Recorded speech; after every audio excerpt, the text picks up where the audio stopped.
everyone.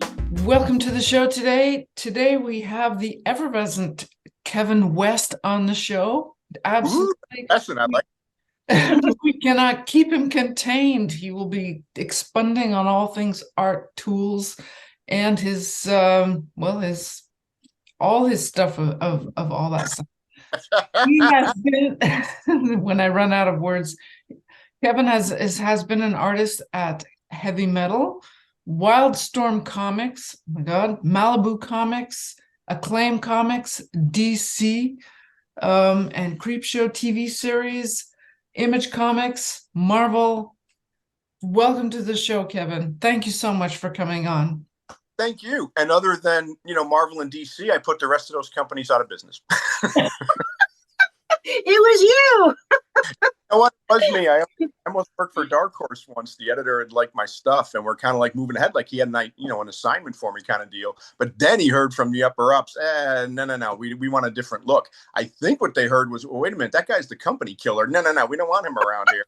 It's already down Malibu, already. I was just going down the list. Acclaim was next on my sites, and oh my goodness, that's funny. Marvel went into bankruptcy for a while, so I put a dent in them as well. Good times now. Oh yeah, I love it. Little do they know. But no, I mean we're really excited to have you here.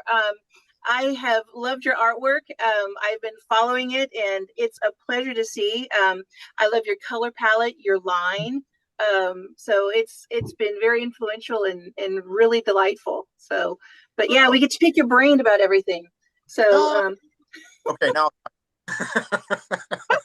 So now how did you get into sketch cards? The sketch card was actually a big offshoot. It wasn't like started there or anything like that. What had happened was I was in between projects, and the guys from Rittenhouse had contacted me. Basically about, because they were at the time, I don't know if they're even still doing art cards, are they? I think most of the stuff they're doing is more photo cards. Maybe. I haven't seen Marvel series or anything out of them in quite a while. But in any case, so they contacted me, and I think the first couple of them I did was like an X-Men and then a Spider-Man, something like that. Oh. And, obviously the pay on those is it's nonsense. It's just slave labor. But I had nothing else to do. And I thought this would be really a lot of fun to draw a bunch of characters and heroes and villains and stuff in the old school costumes that I grew up with. Mm-hmm. But okay, that'll be actually a lot of fun to do. So because I had the free time available, that was the only reason I was doing it. Obviously, we also get those artist proof cards when you're done. Right. So you sell those, and so you can kind of make up the big pay disparity between the $7.50 or at the time whatever the heck it was, $5 a card, and and actually turning the whole project $1.50 when I started as a whole. Yeah. Basically, but yeah, it was like crazy stupid like that. And actually I got an interesting side story because, like I say, I don't think Rittenhouse is actually doing the art cards anymore. I can talk about them. Ooh, cool. Gossip.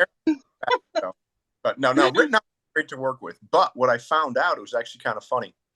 When these cards would get released, there was this one outfit, and I don't remember their name anyway, so I can't, they didn't do anything wrong. Never mind. Okay, just to be clear. Like, we're able to buy these things by the pallet. I did not do a lot of cards because I didn't have time. Rittenhouse was originally actually for like a commitment of, I forget, 150 or 300 cards or something like this, right? Wow. I was just kind of, well, if you're just doing that, okay, I can see it, but it's just kind of like, nope, I can't commit to that many. I'll do however many as I can. That's the best I can. That doesn't work, fine, completely understand, But they're like, no, it'd be great to have you do any of them, basically. So, okay, I'm in. And what else I had going on at the time, that number greatly varied. I did do a bunch for the X-Men one and the Spider-Man one. Kind of guessing, but I think I did 130 of them for one of those series. Wow.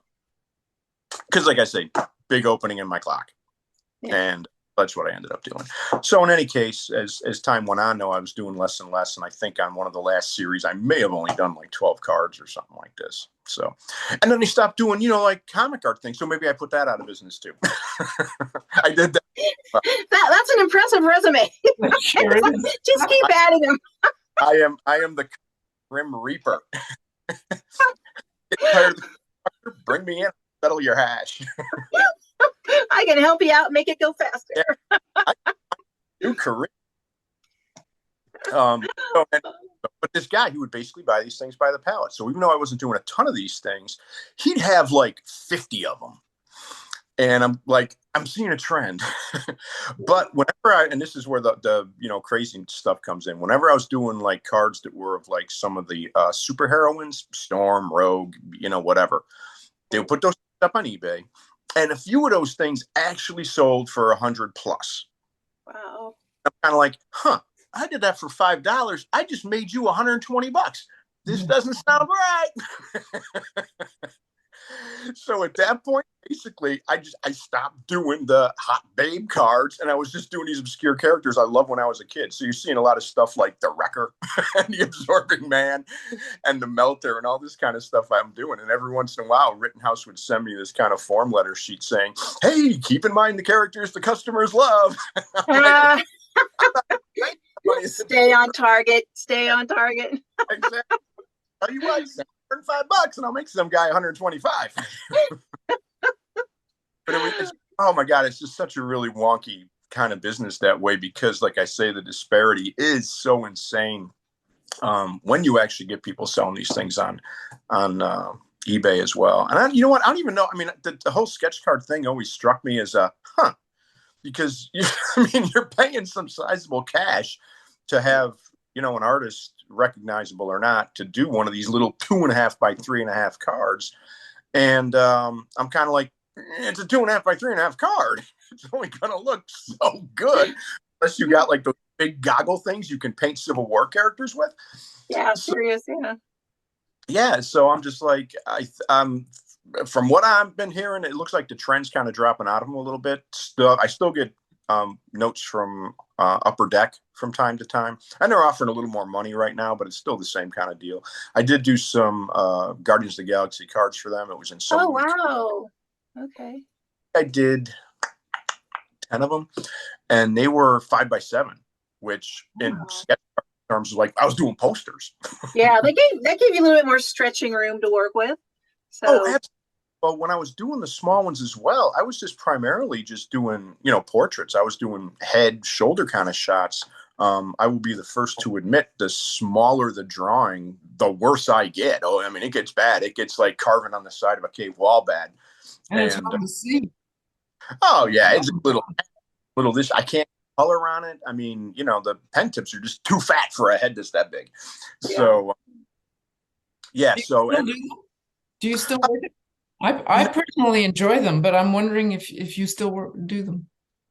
No, I haven't. I haven't in a long time. That Guardians ones was the last I did. And like I say, Upper Deck sends me, invites on these things all the time. But you know what? Since I was doing those, because these were back in between when I did Modern Warfare, that Ghost series that Wildstorm put out, and then when I started doing the Iron Maiden series, there was a gap, and I was doing more commercial illustration stuff at that point, more concept art I have this one client that's a return client. He does a lot of home decor kind of stuff, statues, this kind of thing, wide range of topics. And so they'll get to me from time to time, and I end up doing these pencil renderings for various statue potential pieces.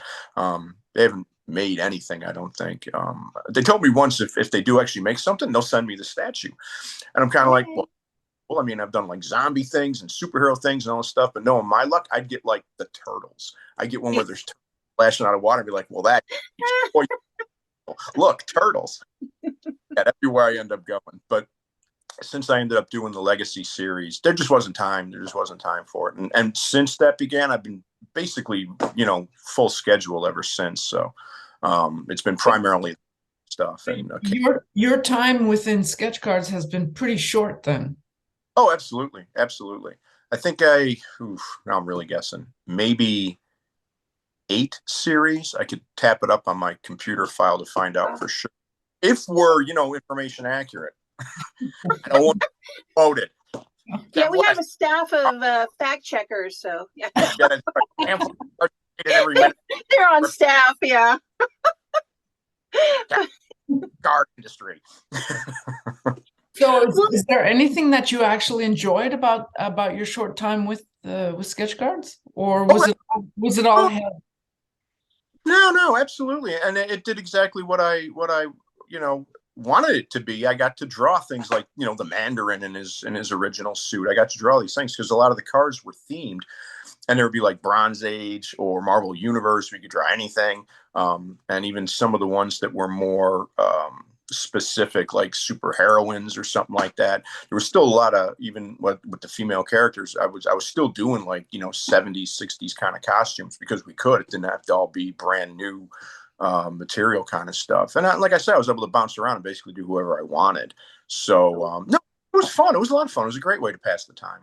I enjoyed it. It also kept me in practice. I was doing, like I say, color work on all of these things. So, it's always good to keep fresh with that, because other than commissions, I don't really, take markers to very many things these days. And, so it's always fun to just break those things out and work with them.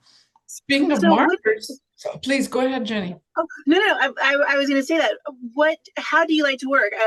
Are you a Copics kind of guy? Do you like to keep your fingers, in the art paint? Do you like working digitally, watercolor, acrylic? What do you like to do for your art?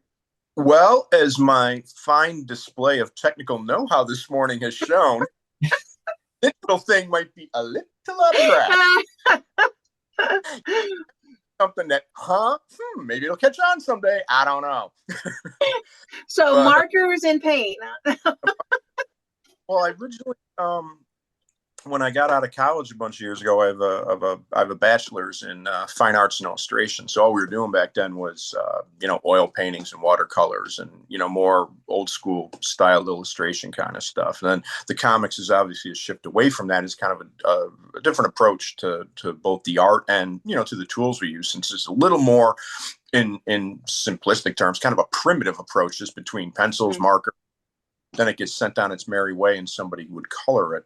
And that's always been the position I've been in with that stuff. So yeah, I'm definitely old school, like old, like really old school. And so you're strong into ink, I'm gonna guess. I've seen a lot of your work is ink. I mean, for people watching, please go take a look at Kevin's work. It's just, oh my God, the ink work is incredible. Yeah. Is that your favorite tool? Okay, here's the deal. Inkers will understand what I mean by this. Inking is a discipline. It's a skill. There's rules. It's taught and everything else. I do none of it. Basically, all of my stuff, it looks exactly the way I draw with pencil. But all I'm doing is drawing in black. And the only reason I can get paid to do that now is just because the field has changed a little bit. And kind of those old school kind of, Joe Sinnott kind of inking rules, and the stuff. I mean, even go way back to like Alex Raymond and stuff like that. That really, a lot of the brush, a lot of the the tools that they had used as primaries. I don't. The emergence of the PiP markers was like a godsend to me, because now I had black markers that you could put color marker on top of and it wouldn't bleed, and it still has a strong enough black that you don't start to get like streaky kind of lines that you would get like like with the cheesy Sharpies and stuff like that.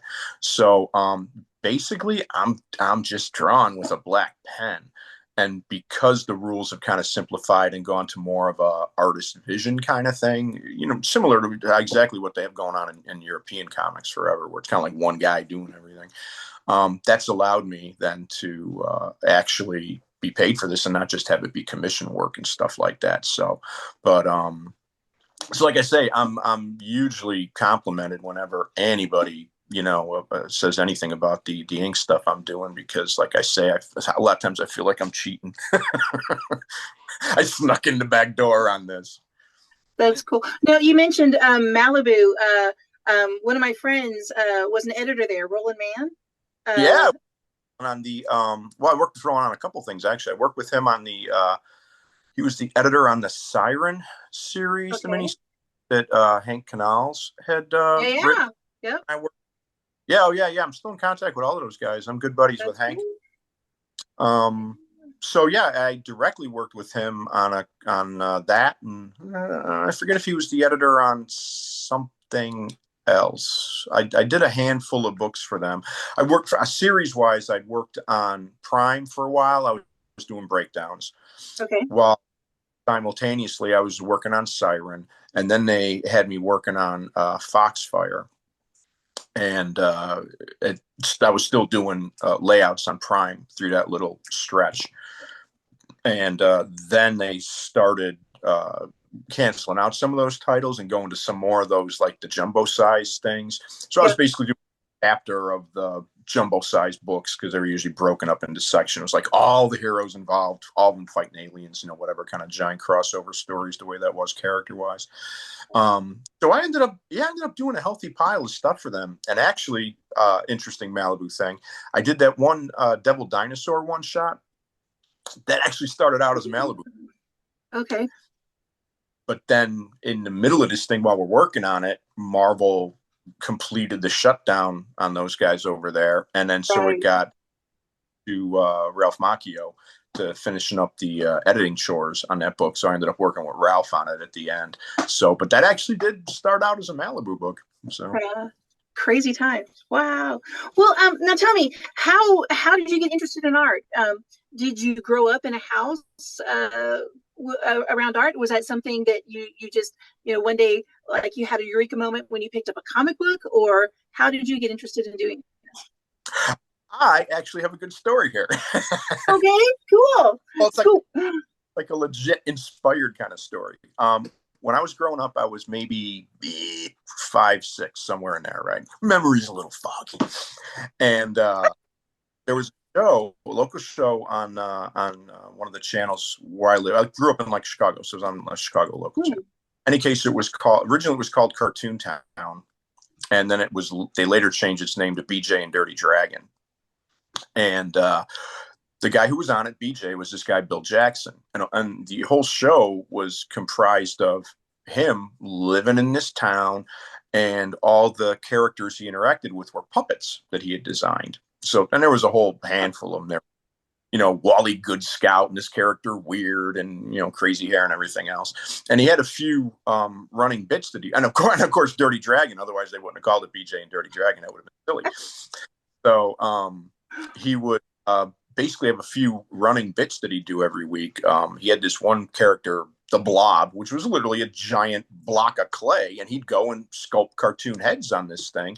And he had another thing called Guest Time, and basically he had a big drawing board behind him and big marker, and he would just start out and we'd do like a couple of quick strokes, and it'd be like, first guest time, what character am I drawing? And then he would do that, and then by the time he was done, all of a sudden there's a Popeye head or a Fred Flintstone, whatever. And when you started to break it down that way, where you're not looking at the whole piece going, Jesus, how do I get there? All of a sudden it made. So I just started doing a loop, and next thing you know, oh, hey, look, there's actually a character that looks like a TV character. And so that was really what kind of kicked it off. And before that, it was just, chicken scratch doodles that all little guys do. But that was when I really had started working on doing it. As far as the household in general, I mean, my folks were great. They always encouraged, everything we did and whatnot. There wasn't like an artistic kind of thing going on with them, but my grandmother on my dad's side, I guess she could paint, and one of her hobbies was painting on plates. Actually, she'd do all these maybe big plates that were blank or maybe just had a trim color on the edge, and she'd be painting these very ornate flowers and all this other kind of stuff directly onto the plates. That's cool. That is and she would play. Unfortunately, she had died long before I was born, and I've never actually seen any of these pieces. But so my dad just has described them and whatnot, and they made an impression on him. I mean, he remembers them in really great detail. So, that's cool. Yeah. And I would like related to, Benjamin West, that, 1700s painter. That'd be great if that was that lineage, but I'm kind of doubt. It could be. I'm probably Irv West, who was, like garbage color. Aim high. Yeah, you can do it now. We're back here. Let's get that cleaned up. So what do you think? You went to university, or you did a degree for your... Did you learn everything you needed to know from university? Did you have like a good basis of learning there? No. Tell us what you really think. There were two options, right? If I went to, it was the University of Illinois, and it was your, just standard university. And their art program was built more around a fine art approach. And all the professors had to be, the same was like when any university, all the professors always have to be active as far as getting published or doing whatever. And in the art circles, they had to still be doing gallery shows and this kind of stuff. So everything we learned was more from a conceptual standpoint. And a few of them actually that had really come up through the 60s marketplace, they were, hardcore abstract expressionists. And if you started doing, more tight illustration kind of stuff, oh my God, this guy be in your grill all the time. Oh, that's boring. Yeah. How about this? Whack, whack, whack, whack, whack. Marvelous. I love it. So it was a lot that way. But where that actually helped, though, is that it forced you to kind of go outside the box. Yeah. And it's easy enough to, look at a bowl full of fruit and they then paint it as a replica, maybe with a little flourish in how you're doing the color or the stroke or that kind of thing. But to conceptually take in the bowl of fruit and find a path of what it means to you, what is the truth behind the fruit, and, this kind of stuff. So I thought that was really helpful long-term. In a separate kind of category. But that's a really good point. I did not think of that. Yeah, that was, I ended up pleased with that. But at the time I had no appreciation for it whatsoever, because you had two courses. You could either do like that kind of approach, or you could do like the American Academy of Art, which is also based in Chicago. And it's just a straight up commercial art trade school. You're there for 2 years and you're learning techniques, you're learning advertising theory, you're learning the stuff that's definitely focused in that business. And my goal was never to be a gallery painter kind of thing. And granted, you could do illustrations and stuff like this if you happen to get lucky on it, but I quickly found out that that's also the same kind of rules of, what's your background? You got to make sure that, your stuff can sell before you can get a lot of these choice gigs. Budweiser's kind of like, kid, you're a genius. Do our ad. So, and agents and everything. All of a sudden, it's a very complex business that I knew absolutely nothing about. So as far as what my long-term goals were, I definitely would have been better off going to someplace there where that was the focus. But I eventually muddled my way into this thing, and then I found that a lot of this conceptual stuff suddenly became a little more of a, okay, wow, I actually learned something there. Look at that. Yeah. A little note to bring you back to you said the word business. It sounds like you are not maybe a numbers person. How did you teach yourself the business of art as such? You know what? Just as you're going along, quite frankly, I'm not great at it, to tell you the truth. My paperwork skills are a mess. I tried keeping like a log for a couple of years, marking down what I was doing every day. That got boring. So no, it's a disaster. I'm just flying by the seat of my pants. A lot more organized, I'd be a lot more successful. But no, it's and especially depending on what you're doing, there's a little bit of a little more of a loosey-goosey approach to the comics work kind of stuff. It's not hard to operate your business model, and then it's just a question of keeping up with what's going to get you the most exposure. Instagram, Twitter, whatever you're using out there to get your stuff out there. And that was the kind of stuff I never just really jumped in on, though obviously I should. But you know, the way it is right now with Facebook is just a clock destroyer for me. I will sit down just to my messages. You know, it's 6 a.m. What happened? It is. It's a big time sink. You know? Yeah. What the heck? Why am I reading recipes for dog formulas? I don't even have a dog. Or then you can wade in the whole AI art thing, and that's just a big time sink lately. That's like everything in your time feed is about AI art. It's crazy. You know what? Getting a little old.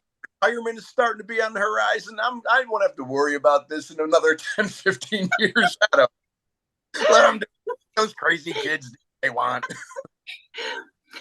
Well, you talked about that. That brings up to a point. Like Ingrid is doing like a sketchbook podcast the next time. Are you one of those that do you carry a sketchbook with you? Are you constantly doodling, or are you strictly this is work, and then you just kind of, you know, push your art aside, or are you a constant drawer, doodler? No. Interesting. I didn't think about that for a second. I mean, I used to do a lot more. Obviously, I was just, growing up and throughout college and early in the career and whatnot. Yeah. Oh yeah. I was drawing all the time, constantly. And, really more over the last, bunch of years, like 20 years. Yeah. It did. I had a lot of work coming in. I had a lot of jobs going. And so it's kind of became if it's not a paying job, I'm going to find something else to do. I have a lot of different interests and, a lot of. What other things do you enjoy doing? I do a lot of reading, like multiple genres, thrillers, pulp, sci-fi, horror, fantasy, the whole barrage. I used to play racquetball a lot, but I don't do that anymore. So, and love football. That would be American NFL football, in case there's any confusion. None of that stuff. That's right. Hey, talking here, yeah. That's awesome. I say in the fall, I'm kind of like, God, I really need to get some stuff done on Sunday. But like, man, I got a bitchin' double header on. How can I miss the Chiefs and the freaking Packers on this weekend? Whatever. So yeah, I mean, there's just a lot of things I like doing. I like getting out. I like, bike riding. And like I say, it's a lengthy list. And there's a lot of these guys that are just so prolific. But it's just kind of like, man, you just got to be sitting at that table all day long. Yeah. Yeah. Do that for a lot of years, and suddenly it's kind of like I start to need a break now and then, start to need a little breather. So when I am in between books, then I'll take on some commissions and do some stuff like that. And I will just do a lot of drawings that I feel like from time to time, especially around Halloween. I feel it's my new job in life to put up new art every day in October. So there you go. See, I feel like that too. I come alive in October. I guess I love the spookiness of it. Obviously, you're a horror guy. Love it. Yeah, it's just for Halloween, and then like after Halloween, I'm like, okay, my year's done. Well, I tend to stretch it a little bit. I just put the pumpkins aside, then to put up the Christmas tree for a month, and then the Christmas tree will go away. Then then I'll bring out my 6-foot roaring right back. Yeah. I got this one thing sitting in the family room. It's a big plastic piece. Thing's literally like life size. It's like a little over 6 feet tall, and it's this like kind of gnarled green skeleton. It's not quite bony. It's got like, it's all plastic, but it's got some clumps on it. So it looks like a little more like a decaying skeleton kind of thing. And there's this big pumpkin head on it. And we got nowhere to store it. So basically it's sitting in one of the, and it's been there now for like a year and a half. And my wife's like, we need to put this somewhere. But see, you're lucky you can get away with it because you're an artist, and so that's just like an eccentricity thing. So it's all good. You're good. You can leave it there. So. That's an excellent point. God love it. See, our yard, we're decorated for Christmas, but I love gargoyles and Halloween. So in our front yard, we also have a gargoyle. So yeah, it's all good. putting a Santa hat on Raoul Lagorde. That's what I've named him. Yeah, don't think he. Raoul, huh? And come St. Patty's Day, I'm definitely putting a leprechaun hat on him. Here you go. I'm Irish off of one of the ribs, and oh yeah, Right. Well, that sounds like you have some projects of your own that you might be doing, art-wise. Would you have any on your list that you might like to do, or? You mean as far as creator-owned kind of stuff? Yeah. I'm drawing stuff for the hell of it because hey, today'd be a good day to draw Shock Monster.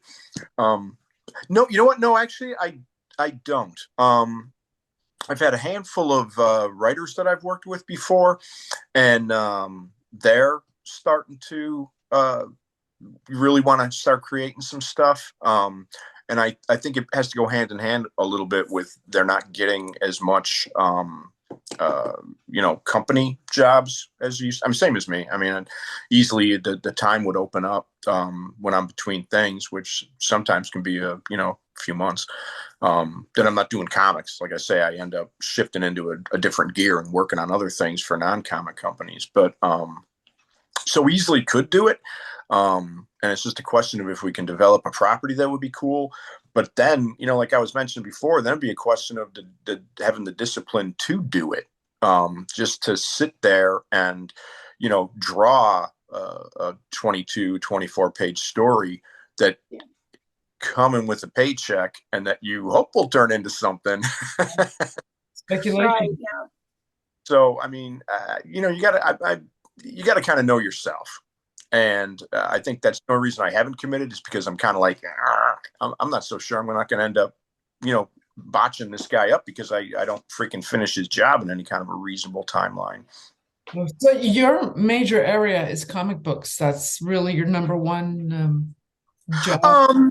Yeah. It always it has been for a long time. Like I said, I do. What other things do you touch though? Do you do covers? What other things do you touch?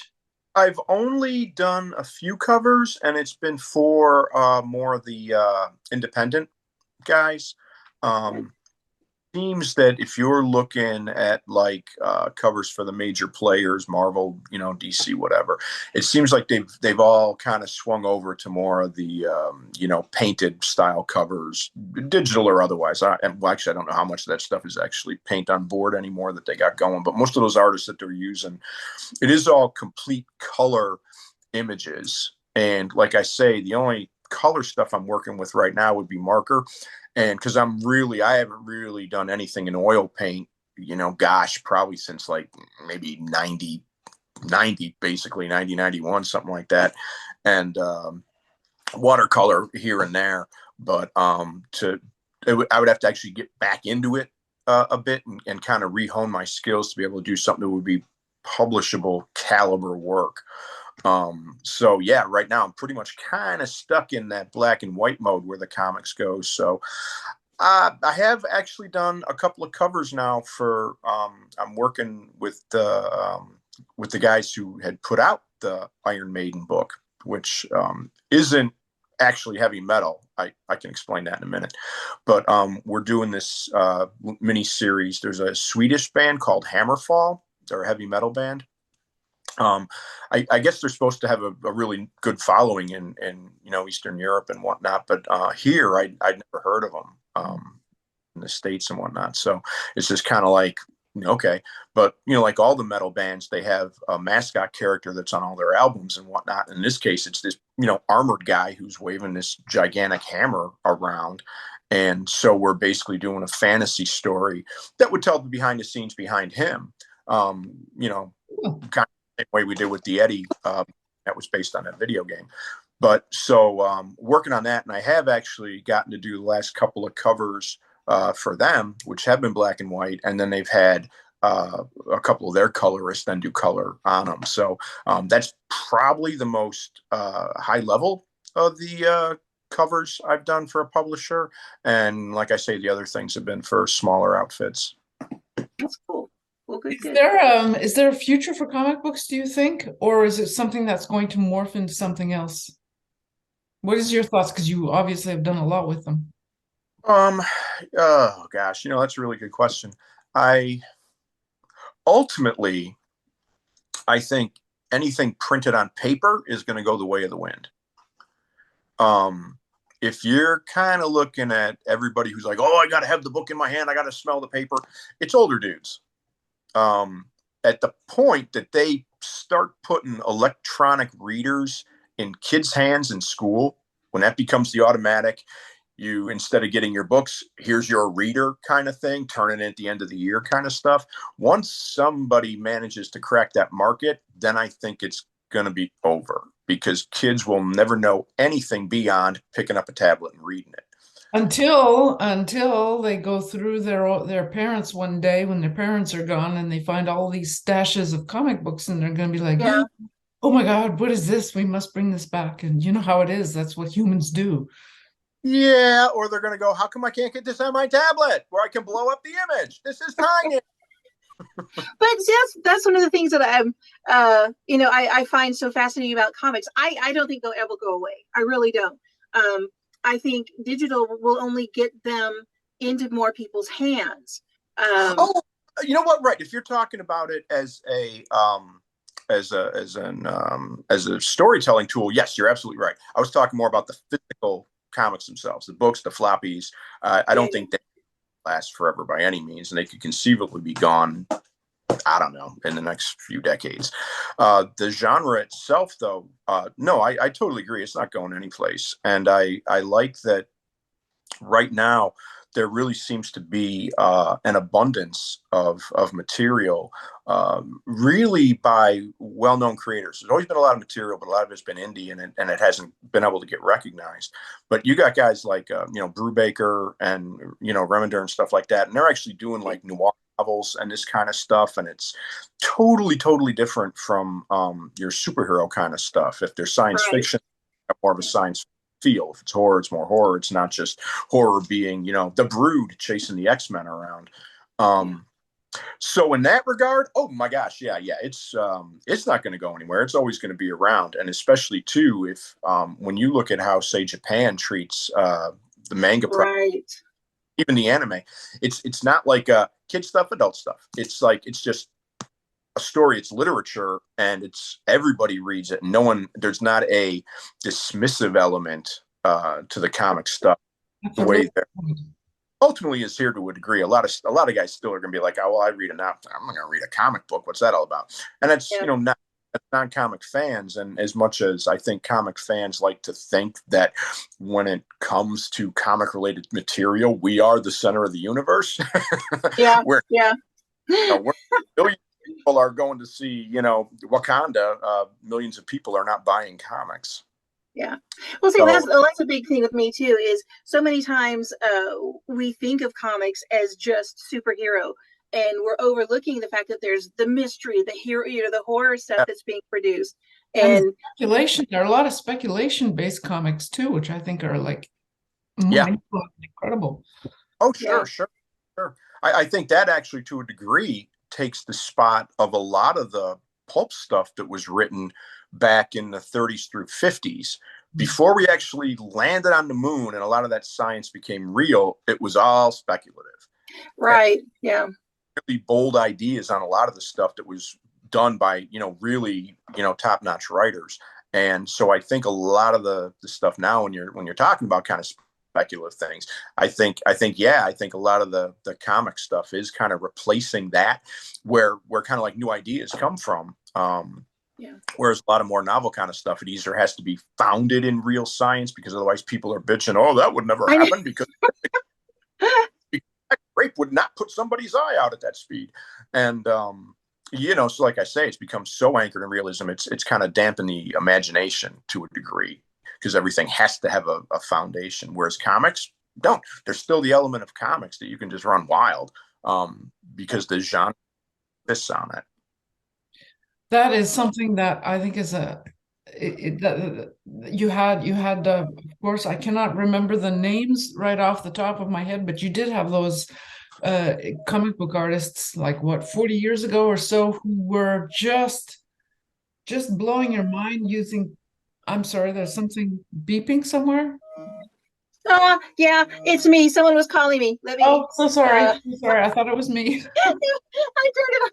Just, I'm like, well, hopefully no one else will notice. And then I saw my not a it pop problem. up. I thought it was me, and it gave me the chance to remember the name I wanted to remember, and that was Will Eisner, if I'm not mistaken, who has Oh yeah, a yeah. very simple drawing style, but who could tell a story like I don't know, like no one else, and yet it was very Yeah, the drawable, spirit very stuff. approachable. Yeah. Yeah. Oh yeah, absolutely. It's the visual storytelling, I think, has always been the key to a good comic. And, I think now a lot of days too, it's a lot more of the really tight, um, at times, photorealist kind of illustrations and whatnot, which is great too. It's got its place as well. But I think in some cases the focus is on that and not necessarily the good storytelling, because if you're drawing characters that literally look like they're a photo, then they look like very real people.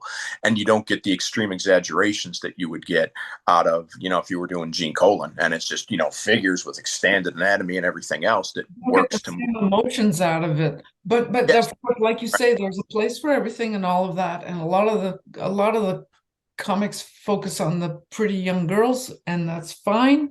But it's nice when there's a bit of a variety of all the different of all the different styles and things, so you can kind of get something out of it too. Oh, sure, absolutely. And I also think it depends on what kind of story you're telling.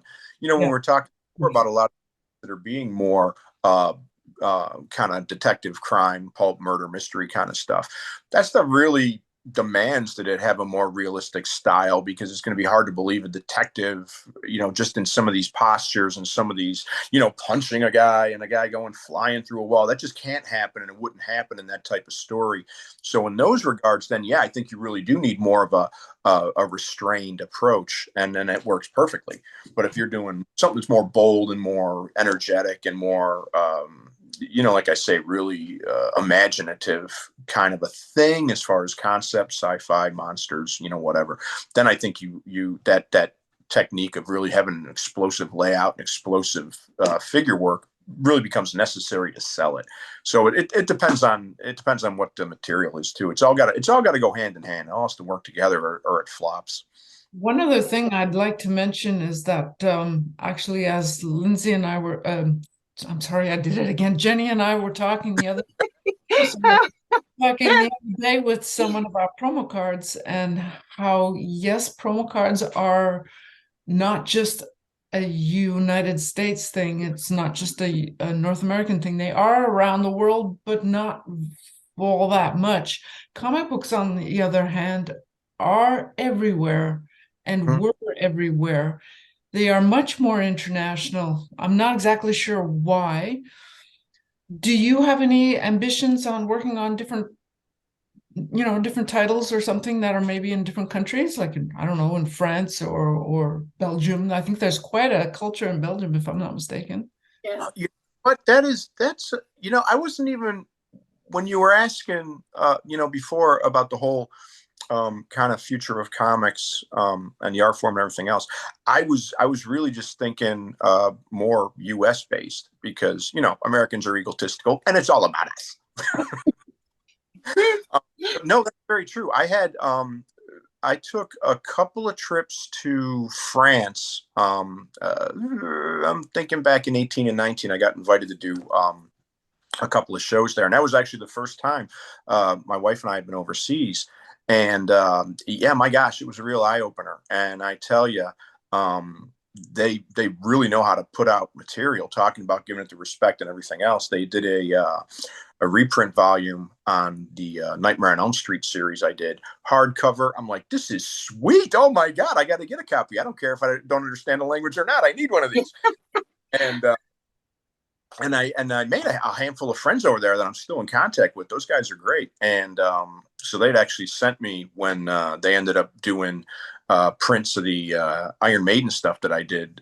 So now I have 2 hardcovers of that stuff too. And I'm just kind of like, oh, fantastic. And it's a whole different approach. It's similar to Japan. It's not a dismiss kind of thing.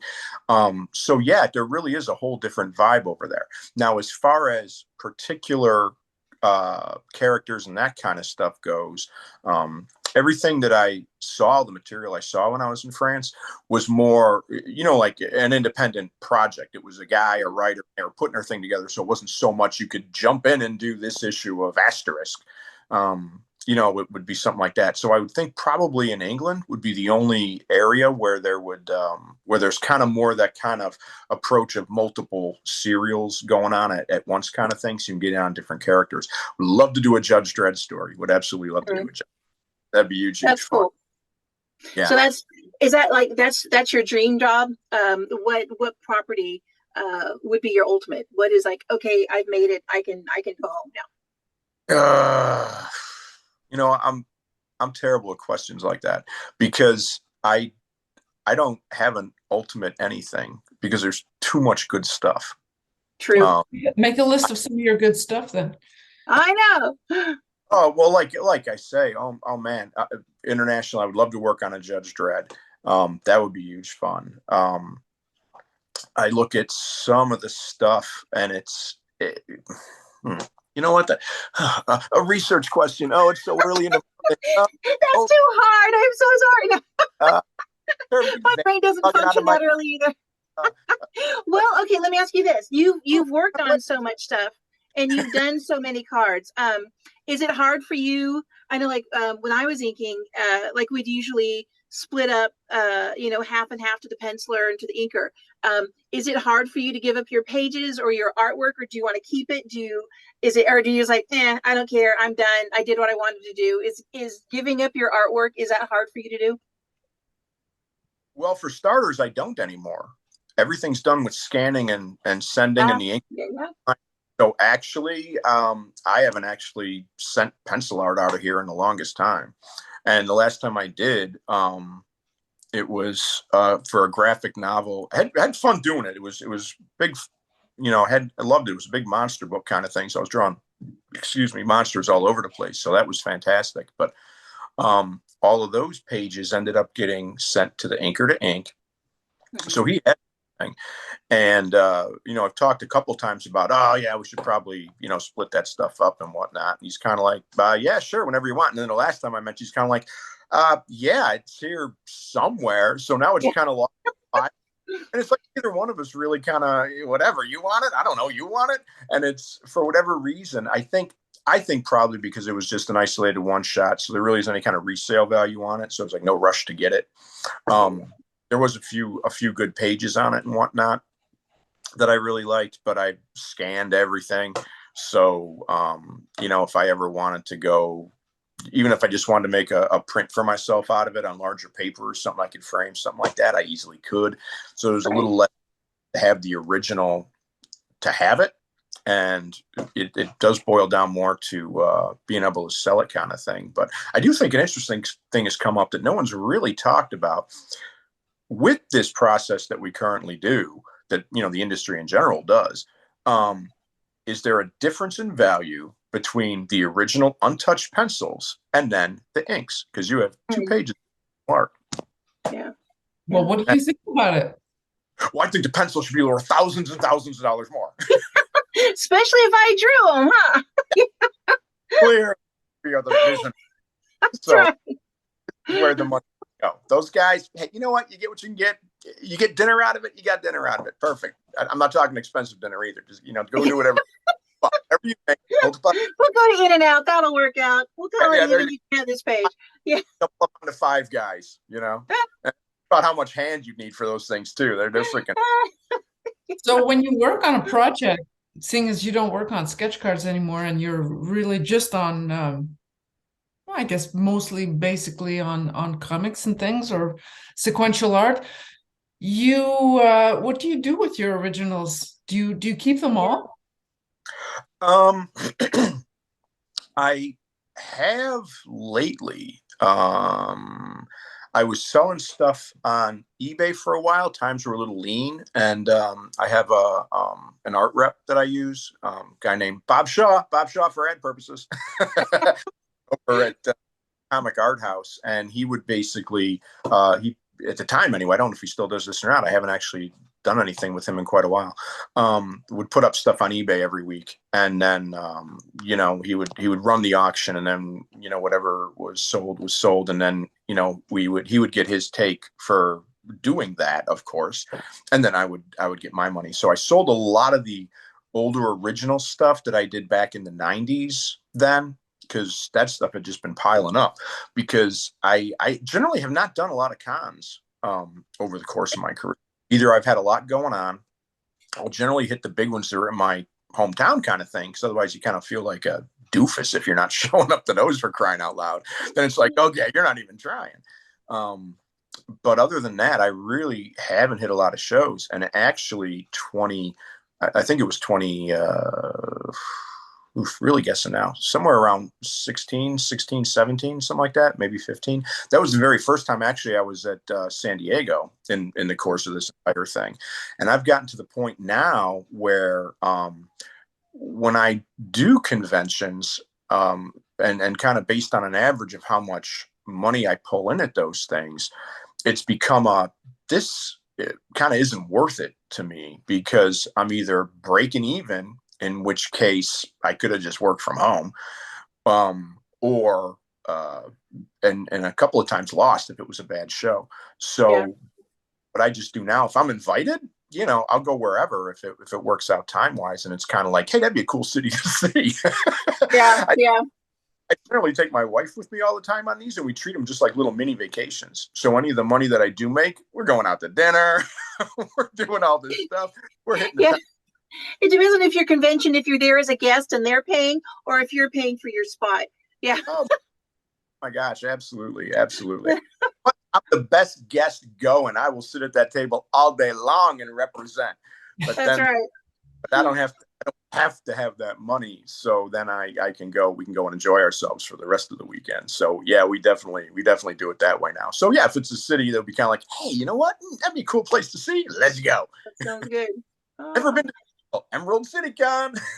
Yeah, we're going. Yeah. Oh, well, that's cool. So that's on my short list of things to see. I want to see the Space Needle. So, but yeah. So I kind of do it that way. And since I wasn't doing a lot of cons really over the last, you know, decade, and then with the whole, you know, COVID thing and everything else, COVID changed everything. Yeah. Oh my! Those shows, they literally just plain shut them down for 2 years. So there was like a big chunk of time that was just kind of plucked out of the middle, that it's almost like a time warp. No one knew about what happened in those 2 years. Nobody knows. Yeah. And so I haven't even been going places to really do this stuff. But one thing I'm going to guess that the COVID shutdown didn't really affect you all that much, seeing as, you know, most of us are used to working from home anyway. Job isolation is part of our job description. That's what we do. Yeah, and it says literally on the description, and must be good to be isolated. Well, yeah, I think when you will see anybody. When nuclear disaster hits and all that, all us freelance artists will be fine. We got we're ready to go. We got a whole bunch of kids. We're like a bunch of roaches. We can survive anything. Yeah. There you go. We can live off Twinkies. We've proven it for decades. Yeah, and ramen, those little ramen things. Yeah, it's all good. Gotta love the. We're going to slowly close this out. Do you have anything that you would like to say that Jenny and I have not asked you so far? Yeah. Let's see. I don't know. I ramble a lot. I'm sure I started. But that's what's fun. I like that. Do you think that this is the career that you've chosen for yourself all these years? Are you happy about the choice that you made for any youngsters that might be listening? Well, it's kind of two different questions. If you're going into comics now, I think the idea of learning to draw just comics, like if you're watching a lot of YouTube stuff by comic creators telling you how to draw comics, this kind of stuff, and you're not really getting any kind of education in more elaborate kind of art, you're gonna find yourself a pickle in the long run, because eventually any one of these things that's built on a constant change and a constant keep fresh, sooner or later you're going to be out the door. And it's just a question of what else you have to fall back on. So if you're basically going into the business thinking that this is what you're going to do for the rest of your life, you're not. That's so rare that happens. And it's like winning the lottery kind of thing. For every Jim Lee there is, I can easily rattle off the names of 15 guys I worked with in the 90s who had to completely leave the business. They couldn't get a lick of work. So, like I say, it's you need to have kind of a big picture plan. They're great to do. They're fun to do. Great to do when they're young. Not as great to do when you start raising a family and have more financial responsibilities. So unless you happen to really have a strong skill set and really just kind of land in the right set of circumstances where you can find yourself making a decent living at it, even if you look at somebody as talented as, say, Eddie Granoff, his money is made from Hollywood. He's not doing that making comics. So you really need multiple skill levels and be able to adapt into multiple things. A lot of comic artists in the 90s started doing storyboard work, which is great, but there's only so many of those jobs. So you really need a plan. You really need to be able to diversify yourself out to do other things. So if they want to do comics, keep that in mind. For me personally, I've always tried to work on you can't sit around mulling about bad decisions kind of thing, because otherwise I would just be in a fetal position all the time. And, you make a choice with the information you have, you do what you want to do, you try and balance it between responsibility and things that you do to make you happy kind of thing. And I think that's just the best you can do. Ultimately, you can't spend a lot of time, oh man, if only I did this. Well, guess what? You didn't. So yeah. Where you're at, I really kind of approach it that way. And I think it's really all you drive yourself nuts. Yeah, truly. And things have changed so much in the past 10 years, even. Everything is different. Oh yeah. Oh my gosh, yeah. Jenny, is there anything you'd like to ask? No, I really enjoyed chatting with you, Kevin. Your artwork is beautiful. And it's great to be able to pick your brain and spend some time with you. So where can people find you? Yeah, I've had a lot of fun. I call you guys randomly now.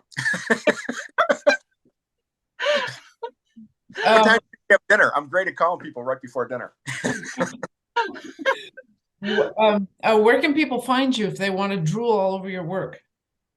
Facebook. And you know what? I don't know. Yeah, here's my business sense in action. I keep forgetting I have a website. I've had it up for years. I've been working on overhauling it now for the longest damn time. A guy connected me. He basically does a lot of website design. Does a great job. And basically, I have a working in tandem deal with him. I'll do an illustration for him, some character he likes, whatever. He likes a lot of Star Wars stuff. Oh, and he'll build your page. Yeah, and then he'll go make tweaks on my page and that. So he sent me this one. It was like a complete overhaul with how the thing looks. I'm kind of like, all right, that's pretty cool. But then I need to kind of retool it's not just like adding to the boxes like we've been doing. So now I need to kind of rewrite all the text and everything like that. And I think I'm on year 4 of this.